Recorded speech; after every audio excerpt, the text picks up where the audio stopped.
নমস্কার বন্ধুরা, SB academic সেন্টারে প্রত্যেকটা ছাত্রছাত্রীকে স্বাগত। দেখতে পাচ্ছ আজকে আমি দশম শ্রেণীর ইতিহাস সলভ করেছি জীবন মুখোপাধ্যায়ের বই। খুবই গুরুত্বপূর্ণ বই। এই বইটা সলভের জন্য প্রচুর ছাত্রছাত্রী আমাকে রিকোয়েস্ট করেছে। দেখতে পাচ্ছ নবভারতী প্রকাশনী। যারা যারা ভিডিওটা দেখছো প্লিজ চ্যানেলটাকে সাবস্ক্রাইব করো, সমস্ত বন্ধুদের মধ্যে শেয়ার করো। দেখতে পাচ্ছ এবার আমি তোমাদের সপ্তম অধ্যায় সলভ করাবো। এই সপ্তম অধ্যায় সলভের জন্য অনেক ছাত্রছাত্রী কিন্তু রিকোয়েস্ট করেছে যে স্যার আপনি সপ্তম অধ্যায়টা সলভ করে দিন। তো দেখো সময় হয়ে উঠছিল না, তার জন্য সমস্যা হচ্ছিল। তো আজকে তোমাদের আমি সপ্তম অধ্যায়টা সলভ করাচ্ছি, একটু ভালো করে দেখে নাও। 20 শতকে ভারতের নারী ছাত্র প্রান্তিক জনগোষ্ঠীর আন্দোলন বৈশিষ্ট্য বিশ্লেষণ রিকোয়েস্ট করছে ছাত্রছাত্রীরা। প্রথম প্রশ্ন কি বলেছে? বঙ্গভঙ্গ বিরোধী আন্দোলন হয়েছিল তোমরা জানো 1905 খ্রিস্টাব্দে। বঙ্গভঙ্গ বিরোধী আন্দোলন হয়েছিল কত সালে? 1905 খ্রিস্টাব্দে। 2 দাগের প্রশ্ন, মাতঙ্গিনী হাজরা ভারত ছাড়ো আন্দোলনে অংশগ্রহণ করেছিলেন তমলুকে। মাতঙ্গিনী হাজরা ভারত ছাড়া আন্দোলনে অংশগ্রহণ করেছিলেন তমলুকে। 3 প্রশ্ন, দীপালি সংঘ প্রতিষ্ঠা করেছিলেন। তোমরা জানো দীপালি সংঘ প্রতিষ্ঠা করেছিলেন লীলা নাগ রায়। দীপালি সংঘ কে প্রতিষ্ঠা করেছিলেন? আনসার হবে লীলা নাগ রায়। 4 প্রশ্ন, নারী কর্ম মন্দির প্রতিষ্ঠিত করেছিলেন। আনসার হবে উর্মিলা দেবী। নারী কর্ম মন্দির প্রতিষ্ঠা করেছিলেন উর্মিলা দেবী। 5 প্রশ্ন, সূর্য সেন প্রতিষ্ঠিত বিপ্লবী দলটির নাম কি? Indian Republican Army. Surya Sen প্রতিষ্ঠিত বিপ্লবী দলটির নাম কি? আনসার হবে Indian Republican army.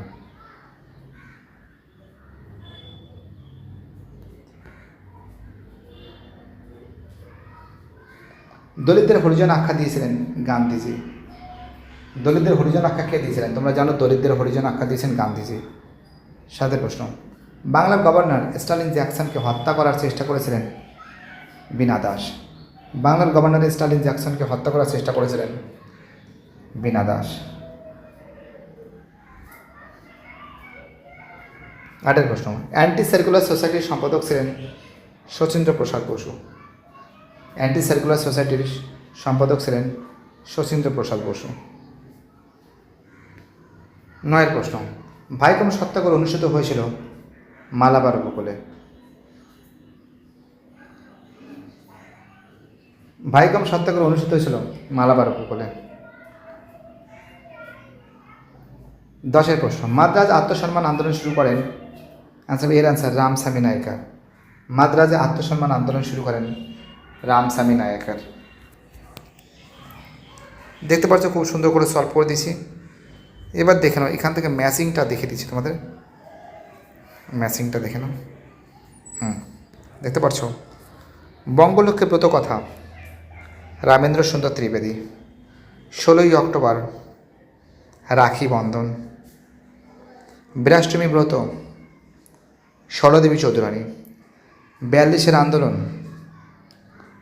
Kanaklata Barua. Gendaria মহিলা সমিতি আশালতা সেন। স্টালিন জ্যাকসন বীণা দাস। নারী সত্যাগ্রহ সমিতি উর্মিলা দেবী। দীপালি সংঘ লীলা নাগ রায়। 3, 7, 1, 5, 8, 2, 4, 6। ঠিক আছে, খুব সুন্দর করে সলভ করে দিয়েছি।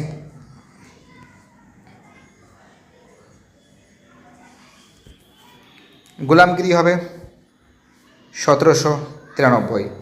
কেরল হবে নারায়ণগুরু। সত্যশোধক সমাজ হবে জ্যোতিবা ফুলে হবে। জাস্টিস পার্টি হবে মাদ্রাজ হবে। রামস্বামী নাইকার হবে আত্মমর্যাদা আন্দোলন। সাম্প্রদায়িক পাটরা হবে 1932 হবে। প্রমোদ রঞ্জন ঠাকুর হবে নমশূদ্র আন্দোলন। নওজন ভারত সভা হবে ভগৎ সিং। অর্থাৎ 4, 5, 6, 7, 8, 2, 3, 1। এবার সত্য মিথ্যা তোমাদের সামনে তুলে ধরছি। গান্ধীজি আম্বেদকর যৌথভাবে দলিত আন্দোলন করেছিলেন, ভুল আছে। দেখে বাংলা সশস্ত্র বিপ্লবী আন্দোলনের অন্যতম নেত্রী ছিলেন বাসন্তী দেবী, ভুল আছে। অ্যান্সার হবে কল্পনা দত্ত।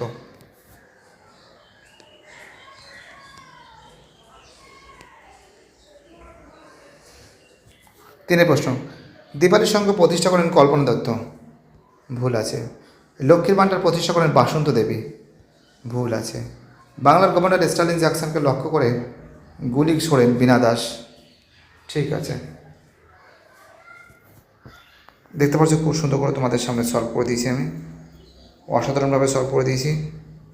এবার তোমাদের এই যে প্রশ্নগুলো আছে এই প্রশ্নগুলো জাস্ট আমি অ্যান্সারগুলো বলে দিচ্ছি, একটু দেখে নাও তোমরা। ভারতের নারীরা জাতীয় আন্দোলনের প্রথম অংশ নিয়েছিলেন বঙ্গভঙ্গ বিরোধী আন্দোলনের সময়। ব্যাখ্যা 3 হবে, কারণ তারা বিদেশি দ্রব্য বর্জন করতে চেয়েছিল। 2 প্রশ্ন, বিবৃতি। সাম্প্রতিক 1932 সালে মাধ্যমে অনন্ত শ্রেণীর পৃথক নির্বাচনের ব্যবস্থা করা হলে গান্ধীজি আমরণ অনশন শুরু করেন। ব্যাখ্যা 2 হবে। হিন্দু সম্প্রদায়ের মধ্যে বিভেদ তৈরির প্রতিবাদে গান্ধীজি অনশন করেন। এবার দেখো অতি সংক্ষিপ্ত প্রশ্নগুলো তুলে ধরছি তোমাদের সামনে। মাস্টারদা নামে পরিচিত কে? তোমরা জানো মাস্টারদা নামে পরিচিত সূর্য সেন। 2 প্রশ্ন, মতো সম্প্রদায় প্রতিষ্ঠাতা কে? শ্রী হরিচাঁদ ঠাকুর। গান্ধী বুড়ি কাকে বলা হয়? মাতঙ্গিনী হাজরা। অর্থাৎ মাস্টারদা নামে পরিচিত সূর্য সেন, মতো সম্প্রদায় প্রতিষ্ঠা করেন শ্রী হরিচাঁদ ঠাকুর, গান্ধী বুড়ি নামে পরিচিত মাতঙ্গিনী হাজরা। এবার এখান থেকে যে প্রশ্ন করি, উষা মেহতা কোন আন্দোলনের সঙ্গে যুক্ত? ভারত ছাড়া আন্দোলনের সঙ্গে যুক্ত। উষা মেহতা কোন আন্দোলনের সঙ্গে যুক্ত? ভারত ছাড়া আন্দোলনের সঙ্গে যুক্ত। 5 প্রশ্ন, পুনা চুক্তি কাদের মধ্যে স্বাক্ষরিত হয়? তোমরা জানো পুনা চুক্তি 1932 সালে গান্ধীজি ও আর আম্বেদকরের মধ্যে স্বাক্ষরিত হয়। দেখো এই প্রশ্নগুলো যদি তোমাদের দরকার পড়ে অবশ্যই তুমি বলবে আমাকে, কমেন্ট সেকশানে লিখবে স্যার এই প্রশ্নগুলোর অ্যান্সারগুলো বের করে দিন, আমি তাহলে বের করে দেবো। ঠিক আছে, তোমাদের কমেন্টের জন্য আমি ওয়েট করে আছি। ভিডিওটি দেখার জন্য সবাইকে অসংখ্য ধন্যবাদ জানাই। বাই, টাটা, সবাই ভালো থাকবেন।